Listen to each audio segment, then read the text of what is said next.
समिति की आज बैठक है। उसमें हरियाणा सरकार में मंत्री रणबीर गंगवा पहुंचे। उनका स्वागत करनाल के उपायुक्त उत्तम सिंह, मेयर रेणुबाला गुप्ता।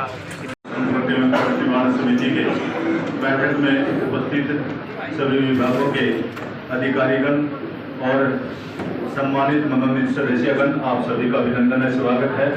मुझे बताते हुए खुशी है कि आज की इस बैठक के अध्यक्ष और हरियाणा के जन स्वास्थ्य अभियांत्रिकी एवं लोक निर्माण मंत्री माननीय श्री रणबीर गंगवा जी का इस सभागार में शुभ आगमन हो चुका है। आप सबकी ओर से माननीय मंत्री महोदय जी का हार्दिक अभिनंदन करता हूं, स्वागत करता हूं। उनके साथ विराजमान असम के बहुत ही लोकप्रिय विधायक परमादरणीय श्री गणेश राणा जी, मंत्री रणबीर चेयरमैन श्रीमती रेणुका जी, योगेंद्र राणा, उपायुक्त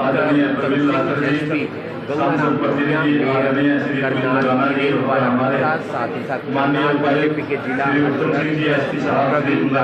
केंद्रीय मंत्री मनोहर लाल के प्रतिनिधि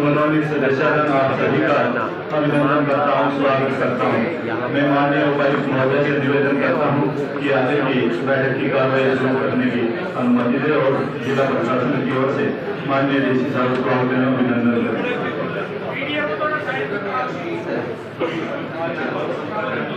सर, मैं आपसे अनुमति चाहूंगा कि टिकट करके इनसे समीक्षा करें। धन्यवाद सर। एजेंडे के अनुसार पहली शिकायत है वो पिछली बैठक से लंबित है। अधिकारी अपनी जांच रिपोर्ट प्रस्तुत करेंगे। खाने में क्या है,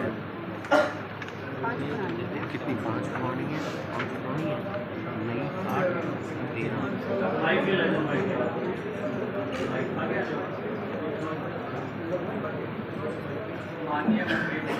मेरे पिताजी का जो मृत्यु प्रमाण पत्र है उसमें एज ज़्यादा थी और माननीय एसपी साहब ने एक संशोधन के द्वारा उसमें एज भी कम करवा दी है, जिसका हमने पैसे मिल गए। जी बहुत बहुत धन्यवाद सर। अगली जो परिवार है वो भी पिछली बैठक से लंबित है। श्री मनिंदर सिंह पुत्र श्री बलदेव सिंह, रामनगर।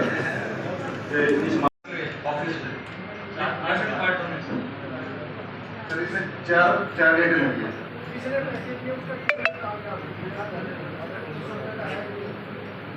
सर, उसका इंटीरियर नहीं हुआ, इसका नाम दे रखा है। इसने नाम दे रखा है उसका व्यक्ति का। आप डिसाइड करो ना, देने हैं कि नहीं देने। सर, उसको उसने एक्सेप्ट कर रखा है, हमारी कार्रवाई में आ चुका। आपका क्या ओपिनियन है उसका? छोड़ो, आप बताओ ना, उसको देने हैं कि नहीं देने। सर, ये ऑन रिकॉर्ड नहीं है। ये इन्होंने शिकायत दी, आपने जांच की, क्या निकल? सर, जांच में हमारी कंसिलेशन मीटिंग होती है सर, जो प्रोसीजर है सर। कौन सर नेक्स्ट डेट में करा देंगे। नेक्स्ट डेट तक इसको पैसे दिला दें।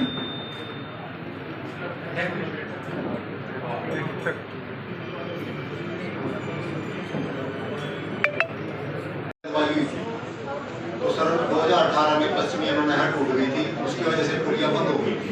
तो सर मैंने 2/12/2024 को एक एप्लीकेशन दी थी।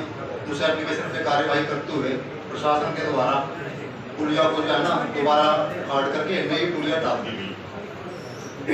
तो उसके बाद सर जैसे अब की बार बारिश हुई है तो मैं बहुत ज़्यादा, तो सर 23/6/2025 को मेरे पड़ोसी किसान ने, जिसके सड़क से कुछ साइड के लगते हैं, तो उन्होंने मिट्टी के कट्टे लगा के पुलिया को रोक दिया गया। तो फिर तो सर पानी भर गया, तो मैंने एसडीएम सर इंद्र को कंप्लेंट दी। तो एसडीएम साहब ने स्टाफ भेज करके पुलिया को सुचारू रूप से खुलवा दिया, पानी चलने लग गया। तो सर 25/6/2025 को पुलिया खुलवा दिया सर्विसेज की, जिसके अंदर टोटल 13 शिकायतें थी। उसका 5 का निपटारा मौके पर ही कर दिया गया है और 8 शिकायतें अगली मीटिंग के लिए उसके अंदर की रिपोर्ट मांगी गई है। उस रिपोर्ट के आधार पर फिर आके उनका निपटारा किया जाएगा। और ये अधिकारियों को विशेष तौर से हमने ये निर्देश भी दिए हैं कि कोई छोटी मोटी जो शिकायतें होती है उनको लोगों की पब्लिक की सुनवाई करके और उनकी निपटारा ऑफिस स्तर पे ही करना चाहिए। जो शिकायतें जिस तरीके से अभी हमने देखा भी कोई बिजली मीटर की है और कोई छोटा मोटा कार्य है वो हो जाती है, उनका विशेष तौर से कहा है कि पब्लिक इस तरीके से परेशान ना हो और उनका निपटारा वहीं मौके पर ही होना चाहिए।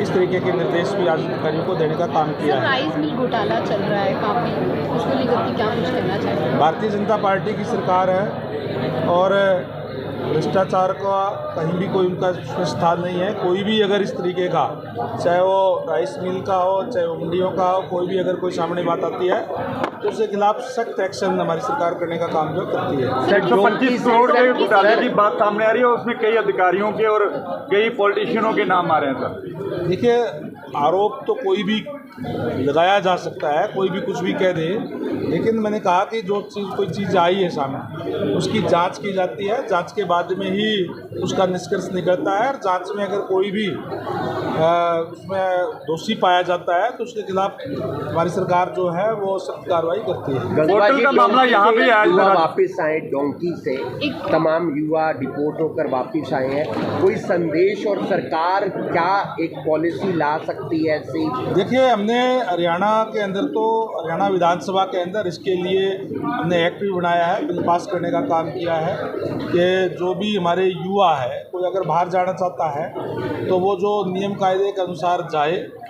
इस तरीके से डंकी रूट से मैं समझता हूँ कि नहीं जाना चाहिए। अगर यूँ जाता है तो वो जो जिस भी देश के अंदर जाते हैं उनका एक अपना कानून होता है, उस कानून के तहत वो कार्रवाई करते हैं। लेकिन मैं समझता हूँ कि किसी के भी झांसे में आकर के या इस तरीके के कोई भी काम हमारे युवा ना करें जिससे उनको परेशानी का। कैथल में युवा मार दिए हैं सर, कैथल के युवा डोंकर्स ने उधर मार दिए हैं सर। मैंने कहा ना कि कोई भी इस तरीके से नहीं जाने चाहिए कि जिस तरीके से कोई भी जो डंकी रूट जिसको हम बोलते हैं या गलत तरीके से, इलीगल तरीके से नहीं जाना चाहिए।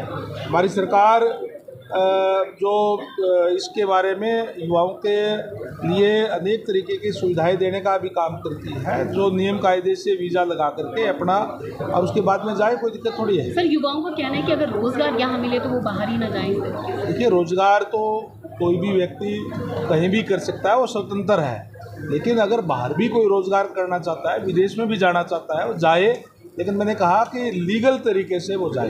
सर, कुमारी शैलजा का कहना है कि सरकार कौन चला रहा है ये पता ही नहीं है। किसका कहना है? कुमारी शैलजा का।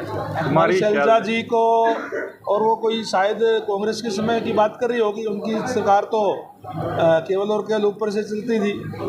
आज भारतीय जनता पार्टी की सरकार है और ट्रांसपेरेंसी से सरकार जो है चल रही है, और जिस तरीके से सरकार चल रही है, जो हम कहते हैं उसको पूरा करने का काम करते हैं। हमने आज सरकार का 1 साल पूरा हुआ है, तीसरी बार सरकार का 1 साल का जो ये कार्यकाल है, बहुत ही सफल कार्यकाल, उपलब्धि भरा कार्यकाल सरकार ने पूरा करने का काम किया है। जो हमने कहा है वो करने का काम किया है, और उसमें से जो हमारे संकल्प पत्र थे उसमें से 46 वायदे हमने पूरे कर दिए हैं।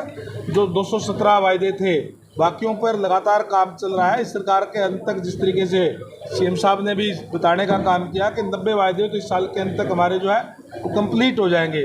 भारतीय जनता पार्टी जो संकल्प पत्र के माध्यम से लोगों से वायदे करती है वो पूरे करके फिर अगले चुनाव में जाती है, और इसका प्रमाण आप लोगों के सामने है कि लगातार प्रदेश के अंदर भी, देश के अंदर भी भारतीय जनता पार्टी की सरकार जो है चल रही है। सर, किसानों का कहना है कि धान ये तो आज हमारे प्रदेश के अंदर पोर्टल के माध्यम से मेरी फसल मेरा ब्यौरा के तहत हमारे किसान भाई भी अपना रजिस्ट्रेशन कराने का काम करते हैं। और जिस तरफ आप इशारा कर रहे हैं, अगर कोई इस टाइप की बात होगी, कहीं कोई भी शिकायत मिलती है या कोई हमारे अधिकारी पकड़ने का काम भी करते हैं, तो उनके खिलाफ पहले भी कार्रवाई की है, और अगर इस टाइप की बात होगी तो आगे भी कार्रवाई की जाएगी। सर, पोर्टल का मामला तो आज आपके सामने भी आया है, पोर्टल करवा दिया, जंगल का करा दिया, गुरुद्वारे का करा दिया, शमशान के।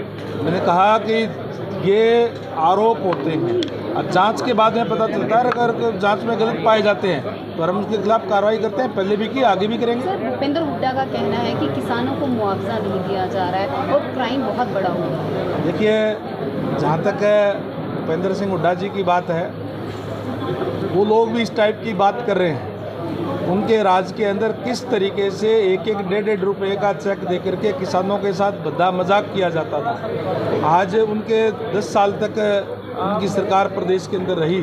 रिकॉर्ड की बात है कि 1058 करोड़ रुपए उन्होंने किसानों को मुआवजा देने का काम किया।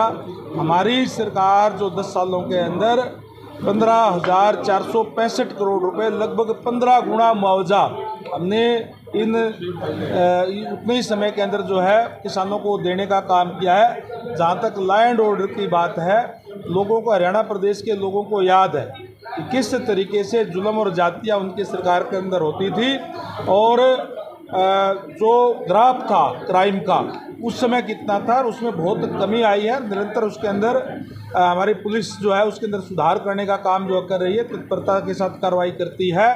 उस समय की अगर मैं बात करूं तो लोगों को गांव से पलायन होकर के दूसरी जगह पर जाना पड़ा था। इस तरीके के हालात भूपेंद्र सिंह हुड्डा जी के राज में थे। सर, हाई कोर्ट के एक वकील ने कंप्लेंट किया केंद्र सरकार में भी हर जगह पे लोकल उपायुक्त और विधायक के खिलाफ कि धान घोटाले में उनकी कंप्लेंट। देखिए, कंप्लेंट तो कोई भी कर सकता है, लेकिन मैंने कहा कि किसी के खिलाफ भी की जा सकती है, लेकिन ये जांच का विषय होता है। जांच में अगर किसी के खिलाफ भी कोई अगर वो पाई जाती है तो कार्रवाई होती है। सर, हरियाणा को 59 साल पूरे हो रहे हैं, हरियाणा डे है कल। मैं तमाम हरियाणा प्रदेश निवासियों को हरियाणा दिवस की बहुत बहुत शुभकामनाएं देता हूं। कल हरियाणा दिवस है और जब से हरियाणा 1 नवंबर 1966 को अस्तित्व में, अलग से अस्तित्व में आया, तब से लगातार बहुत तरक्की, बहुत विकास हरियाणा प्रदेश ने किया है। और आज निरंतर आदरणीय नायब सैनी जी के नेतृत्व के अंदर प्रदेश तरक्की कर रहा है और जो जिस तरीके से हमारे देश के यशस्वी प्रधानमंत्री जी का सपना है कि 2047 के अंदर देश जो है जब 100 साल आज़ादी को हो जाएंगे तो विकसित राष्ट्र होगा, उसके अंदर विकसित हरियाणा अलग से नज़र आएगा। ये मैं प्रदेश के लोगों को इस बात के लिए बहुत बहुत बधाई देता हूँ। निश्चित रूप से जिस तरीके से हरियाणा तरक्की कर रहा है, बाकी और प्रदेशों से भी आगे विकसित होकर के अलग से नजर आएगा।